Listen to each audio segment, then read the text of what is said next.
Donc je suis ici avec Christian Duprat et Maxime Rosier, qui est l'avocat qui porte le recours dont on va vous parler. Et je vais faire une petite introduction pour présenter les raisons de ce recours. Et je passerai ensuite la parole à Christian Duprat, puisque je fais cela à titre personnel, d'une part en tant qu'élu, et d'autre part en tant que membre de la liste conduite par Gérard Onesta. Et Christian Duprat représente de ce point de vue Gérard Onesta et Muriel Ressiguier qui dirige la liste ici à l'échelle départementale et qui, voilà, c'est une action décidée de manière collective. Alors certes, le contexte politique dans lequel nous étions, lié aux attentats, nous ont pas mal mobilisés ces derniers jours. En tout cas pour moi en tant que maire, la semaine dernière c'était très occupé. Nous aurons l'occasion demain, disons, d'aller honorer la mémoire de Hugo Sarrade, dont la famille maternelle vient de Grabel et dont je serai présent à la cathédrale Saint-Pierre. Et naturellement, nous sommes mobilisés contre ces assassins. Mais que les choses soient bien précises, ces assassins visent la démocratie. Et la démocratie, pour se défendre, il faut qu'elle s'exprime, il faut qu'elle ait lieu, qu'elle se manifeste. Et donc, il nous faut reprendre les dossiers de fond qui font le débat démocratique. Et l'un de ces dossiers de fond concerne justement la gare de la Mogère. Alors, j'ai pris la décision, j'avais dit que j'avais l'intention de déposer un recours, mais j'avais demandé d'avoir le maximum de conseils pour que ce recours soit le plus appuyé possible. Donc on a eu ce travail. Maître Rosier pourra donner les éléments plus précis concernant ce recours précisément. Je vais vous dire le point de vue qui est le mien. En tant qu'élu métropolitain et maire de Grabel, je suis ordonnateur de la dépense publique et par là même responsable des deniers publics. Alors, les deniers publics sont engagés dans cette action et donc il ne s'agit pas simplement de s'engager pour des raisons générales, c'est la raison fondamentale de mon engagement. C'est qu'en tant qu'élu, je suis directement concerné par une certaine responsabilité. Et j'aimerais être suivi par d'autres élus, et je pense que c'est le début d'un mouvement qui sera plus général, en tout cas je l'espère. Les raisons sont fondamentales de l'opposition à ce PPP, le partenariat public-privé, que je conteste, que nous contestons tous. Disons, le partenariat public-privé qui a été mis en place entre SNCF Réseau et XRFF, d'une part, et d'autre part, la société SAS Mogère, eh bien, est encadrée par la loi. On ne peut pas faire ce qu'on veut. La loi est très claire. Et la jurisprudence à ce sujet des tribunaux administratifs concernant d'autres PPP est très nette et fait respecter cette loi dans un cadre bien établi. En effet, le PPP est un processus dérogatoire par rapport à la commande publique d'une manière générale. Et on ne peut procéder de manière dérogatoire à la commande publique qu'à partir du moment où on a des raisons fondées de le faire. Et il y en a, il y a trois grandes raisons qui ne sont pas en l'occurrence respectées. La première raison, c'est d'une certaine manière la complexité technique du projet qui rendrait la commande publique inappropriée, incapable de le faire, et qui nécessiterait de passer par le PPP. Or, je constate que les preuves qui nous sont apportées dans les documents sont largement insuffisantes pour justifier cette complexité technique. Et je prendrai qu'un seul élément. La gare de Manduel, Nîmes, ne procède pas d'un PPP. Et elle doit être construite avec des obligations bien strictes, l'obligation notamment de faire que le réseau RER puisse continuer à fonctionner, de faire que les trains puissent continuer à circuler pendant toute la construction. Là, on se trouve dans une situation à la gare de la Mogère où aucun train d'ailleurs ne circulera pendant 3 ans. Non, pas ça, un train va circuler pendant 3 ans tant que la ligne n'est pas finie. Et il n'y a aucun train qui circulera pendant la construction. Donc on est face à une complexité technique bien plus faible que celle de la gare de Manduel. Donc comment justifier l'argument et mobiliser l'argument de la complexité technique? Il apparaît très très faible. Je ne connais pas suffisamment la jurisprudence, Maître Rosier pourra peut-être en faire état, mais cet argument nous paraît particulièrement faible. Le deuxième argument, C'est un argument que un économiste comme moi connaît bien, c'est l'argument coût-bénéfice, coût-avantage.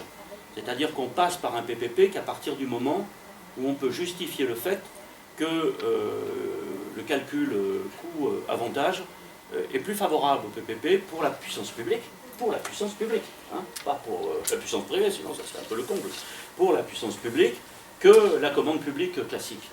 Or, je constate que la société qui opère en l'occurrence, disons, est une société un peu particulière, puisque les actionnaires de SAS Lamogère, minoritaires, il y a la Caisse des dépôts et consignations, il y a un promoteur immobilier qui s'appelle IRCAD, et puis le actionnaire majoritaire, 50% plus une action, si j'ai bien étudié le dossier, c'est une société luxembourgeoise, au nom compliqué, je ne retiens pas luxembourgeois.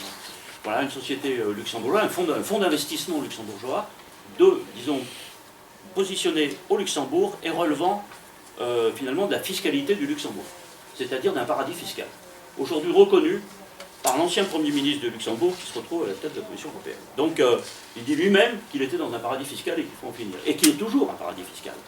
Ça signifie que dans le calcul en question du coût-avantage, on n'intègre pas l'avantage considérable de cette société qui monte cette opération, dans quel but, pourquoi est-elle basée au Luxembourg, quel est l'objectif recherché en l'occurrence, c'est un calcul. Par ailleurs, je signale, et c'est l'un des, disons, de ce qui motive notre recours, c'est le fait que les annexes du PPP ne nous sont pas toutes données, et notamment le plan de financement, je crois que c'est l'annexe numéro 8, hein, ne nous est pas donné, et donc on aimerait bien qu'on nous le communique, parce qu'on est incapable de savoir si cet argument coût-bénéfice est justifié, puisqu'on ne nous donne pas les éléments pour le calculer.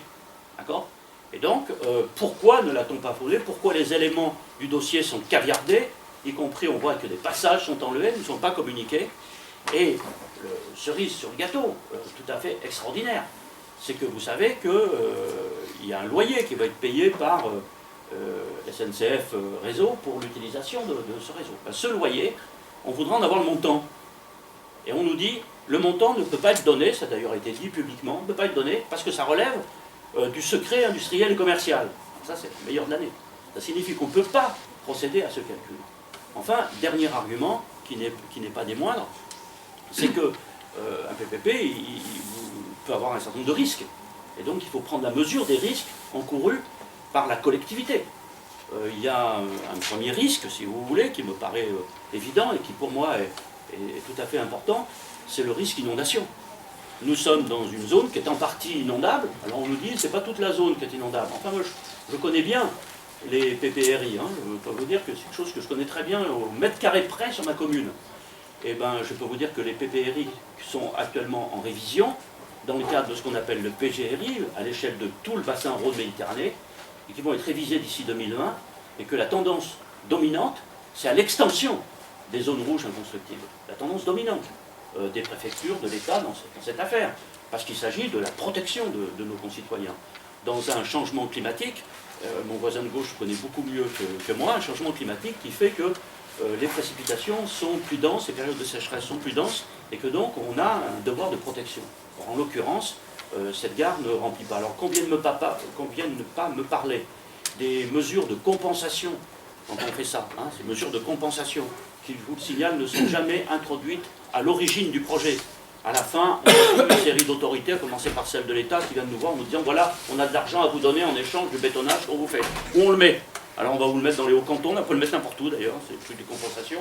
Donc aujourd'hui, il n'y a pas de mesures de compensation sérieuses qui sont prévues.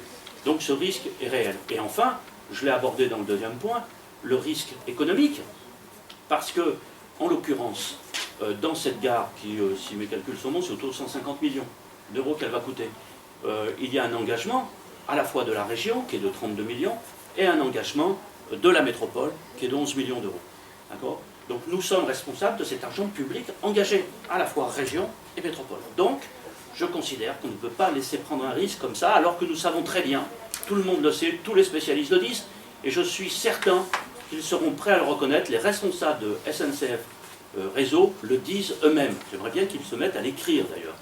Cette gare n'est pas rentable, d'accord ? N'est pas rentable, et elle va coûter de l'argent. Et qui va assumer ce risque économique, si ce n'est le contribuable, d'accord ? Surtout une gare qui pendant 3 ans ne verra passer aucun train alors qu'elle sera finie, d'accord? Aucun train, parce qu'il ne pourra être utilisé qu'à partir du moment où elle sera terminée. Alors naturellement, ça c'est le cœur de notre recours, et on y reviendra fortement. Ça signifie qu'il faut aussi envisager de l'autre côté l'autre aspect du problème, c'est-à-dire que nous avons un contournement, nous sommes favorables au contournement ferroviaire de Montpellier. D'accord? Nous y sommes favorables, nous ne nous opposons pas à ce projet, c'est un projet que nous soutenons. Le seul problème, c'est quel type de contournement et pourquoi faire. Quelle idée de faire 4 gares sur 170 km. D'accord? Manduel, Mogère, Villeneuve-les-Béziers, je crois que c'est Villeneuve qui la prend, la gare, et puis Narbonne, j'ai oublié la ville, Narbonne. 4 gares qui vont être faites dans cette...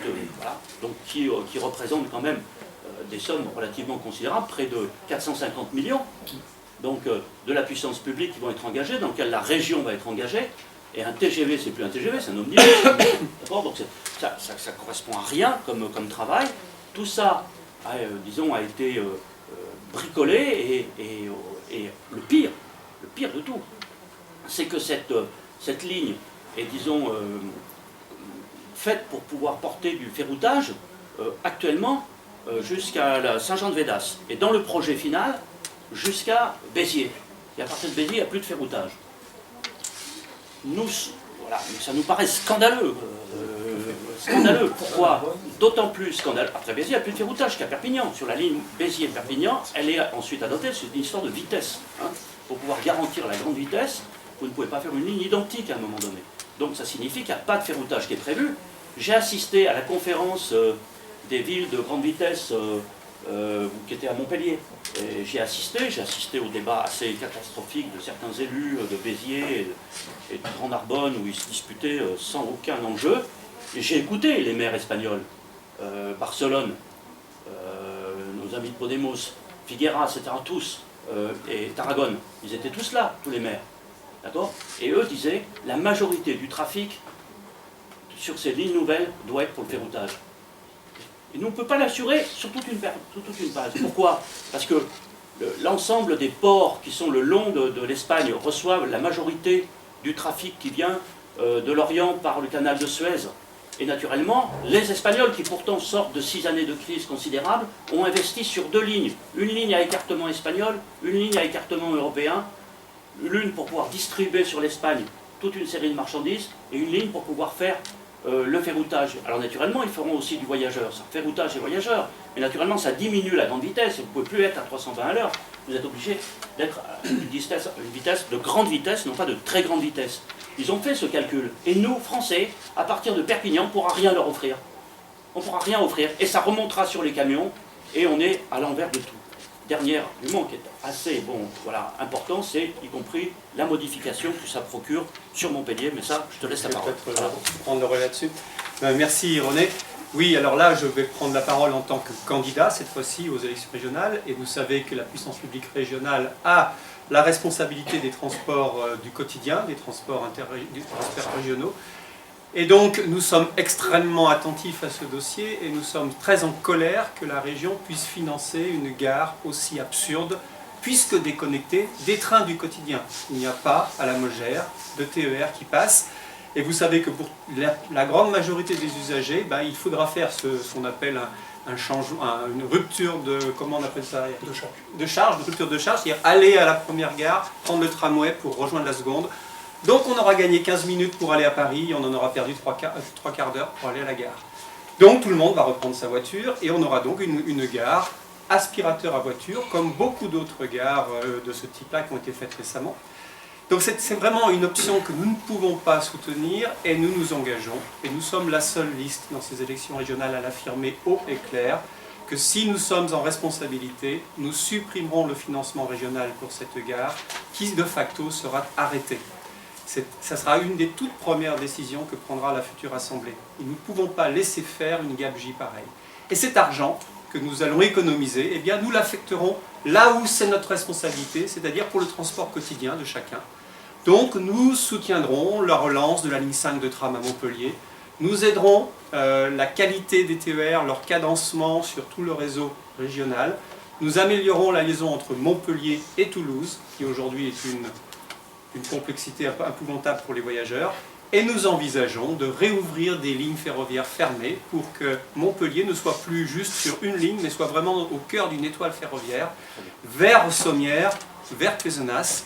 Et ça, c'est des choses tout à fait faisables, car la rénovation d'une voie ferrée ancienne, mais qu'il faut entièrement refaire, le ballast et les rails, coûte environ, et Éric Boissaume me précisera si je ne me trompe pas, 1 million d'euros du kilomètre, plus 5 millions d'euros du kilomètre, quand une voie rapide, une 4 voies, coûte 20, 4 fois moins cher.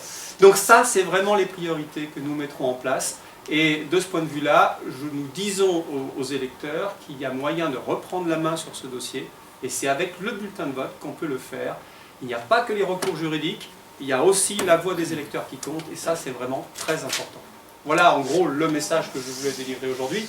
Je pense que ça dit autrement l'essentiel. Je pense qu'il doit être clair et net là-dessus.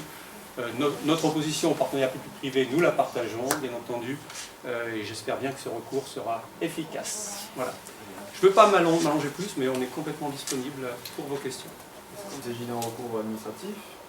Alors c'est un recours contentieux contre le contrat de partenariat et l'accord indemnitaire qui lui est adjoint. Donc c'est un recours contre le contrat qu'on a déposé devant le tribunal administratif de Montpellier et qui sollicite l'annulation de ce contrat. Il a été déposé hier. C'est un contrat à titre individuel, hein, pas personnel. C'est moi. Ah, c'est toi. C'est monsieur René Revol qui Ah, attaque ce contrat qualité d'élu métropolitain et de vice-président aussi. Ce qui ne pose pas de problème apparemment non juridique entre le fait d'être élu et dans ce recours. Pas du tout, au contraire. Ça avait été un moment de question posée, on s'était dit... Au contraire, parce que...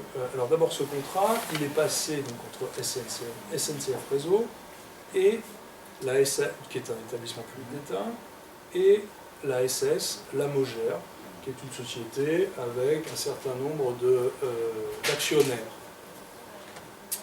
Et dont l'actionnaire majoritaire, comme vient de le dire M. René Revol, est une société, une SARL de droit luxembourgeois qui s'appelle DIF Infra 3 PPP2. DIF Infra 3 PPP2. Luxembourg SARL, qui est l'actionnaire majoritaire de cette société. Bon. La jurisprudence, au contraire, elle autorise à agir les élus du territoire concerné par un PPP au regard des intérêts dont ils ont la charge. La métropole n'est a fortiori pas signataire de ce contrat, il n'y a aucun problème de ce point de vue, enfin, de conflit ou quelconque d'intérêt. Justement, pourriez-vous répondre, la future gare n'est pas sur la commune de Gravel. En quoi est-ce que... Il est sur le territoire de la métropole. Sur le territoire de la métropole, je suis élu métropolitain. Et les gens de Grabel, je peux vous dire que la part des impôts qui payent la métropole n'est pas négligeable. Voilà. Donc c'est un équipement évidemment qui est de taille métropolitaine, hein. C'est une gare importante pour le territoire de la métropole de Montpellier. Donc à l'évidence, un élu métropolitain a tout intérêt à se préoccuper d'un équipement de cette nature, de cette importance. Un élu de Grabel, monsieur le maire vient de vous répondre, à sa qualité de maire, évidemment tous les Grabelois sont contributeurs au plan fiscal au budget de la métropole, on pourra le discuter, mais de toute façon, en l'occurrence, c'est la qualité d'élu métropolitain qui a su répondre. Juridiquement, il y a beaucoup de choses à en dire de ce dossier. Vous le savez, ou vous l'avez compris, aujourd'hui, la plupart des collectivités publiques et de leurs établissements publics n'ont plus les moyens de s'endetter pour réaliser des équipements importants. Donc on a inventé quelque chose, toute une espèce de leasing, on va dire, hein, qui crée de la dette cachée un petit peu, pour que on puisse faire préfinancer au privé des équipements publics importants. Bon. Le privé préfinance, mais à la sortie, c'est le public qui paye. Hein, paye un loyer, qui paye l'équipement. Alors, ce que commence à dire la Cour des comptes et les chambres des comptes, parce que finalement on a commencé à s'en apercevoir, c'est qu'effectivement l'intérêt c'est que ça ne se voit pas dans les déficits publics, l'inconvénient c'est qu'à la sortie, très souvent, on paye 3 fois plus cher. C'est pour ça que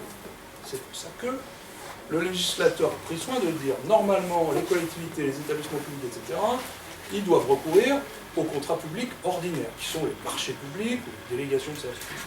Vous ne pouvez recourir au PPP qui permet de faire préfinancer au privé des équipements importants que si vous respectez des conditions drastiques. Ces conditions drastiques, elles sont au nombre de 2, elles ont été évoquées tout à l'heure. C'est 1, la complexité objective de l'objet à construire. C'est-à-dire qu'il faut que ça présente une complexité très significative et très objective pour pouvoir le faire.